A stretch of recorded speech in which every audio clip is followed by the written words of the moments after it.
Andre রাসেলের বোলিংয়ের ঘরের মাঠে আরসিবিকে হারালো কলকাতা। বিপক্ষে জমে যাওয়া দুই ব্যাটারকে আউট করার পর নিজের তৃতীয় ওভারে ফিনিশার দিনেশ কার্তিককে ফিরিয়ে কলকাতাকে জেতালেন রাসেল। রবিবারের পর আন্দ্রে রাসেল কি কেকেআর জনতার মানে নিজের জায়গাটা আরও মজবুত করে নিলেন? সেই প্রশ্ন উঠতেই পারে। 5 দিনের ব্যবধানে টানা দুবার 200-র বেশি রান তুলে হারের উপক্রম তৈরি হয়েছিল। ম্যাচ প্রায় কেড়ে নিয়েছিলেন উইল জ্যাকস এবং রজত পাটিদার।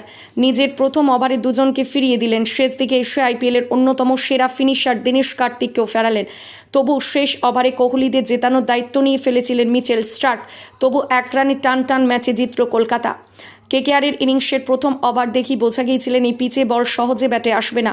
তবু মোহাম্মদ সিরাজকে 6 এবং 4 মেরে শুরুটা খারাপ করেনি ফিল সল্ট। দ্বিতীয় ওভারে যশ দয়ালকে 2টি 4 মারেন, কিন্তু উল্টো দিকে সুনীল নারায়ণ একেবারেই খেলতে পারছিলেন না।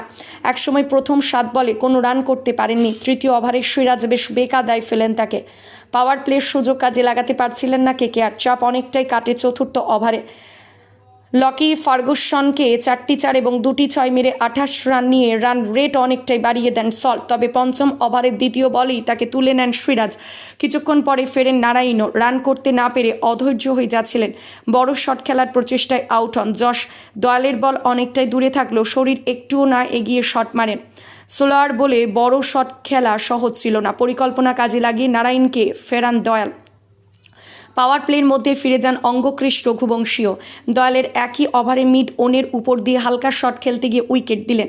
কেকেআরের ব্যাটারদের দরকার ছিল এই সময় ধস সামাল দেওয়ার।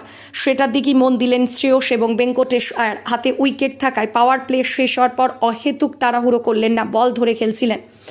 অফ ফর্মে থাকা ভেঙ্কটেশের কাছে সুযোগ ছিল এই ম্যাচে বড় রান করার। তিনি সেই সুযোগ কাজে লাগাতে পারেননি। সফল হননি রিঙ্কুও।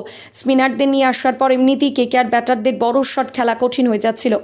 জোরে বোলারেরা ঝুঁকছিলেন স্লোয়ারের দিকে। ফার্গুসনের মতো বোলারেরা স্লোয়ার দিচ্ছিলেন। সেরকম একটি বল শট খেলতে গিয়ে ফিরলেন রিঙ্কু। তার জায়গায় নেমে আন্দ্রে রাসেলকেও বেশ সমস্যায় পড়তে হয়েছিল। তবে উল্টো দিকে থাকা শ্রেয়সের প্রশংসা করতে হয়। পরিস্থিতি বুঝে তিনি খেলছিলেন। শট নির্বাচনে ছিল দক্ষতার চাপ। জানতেন যে তিনি আউট হলে দল আরও চাপে পড়বে, তাই ঝুঁকি নিয়ে কোনো শট খেলতে যাননি। তার সঙ্গে রাসেলের 42 রানের জুটি অনেকটা তফাৎ করে দিল। ওই সময় আরেকটা উইকেট পড়লেও চাপে পড়ত কেকেআর।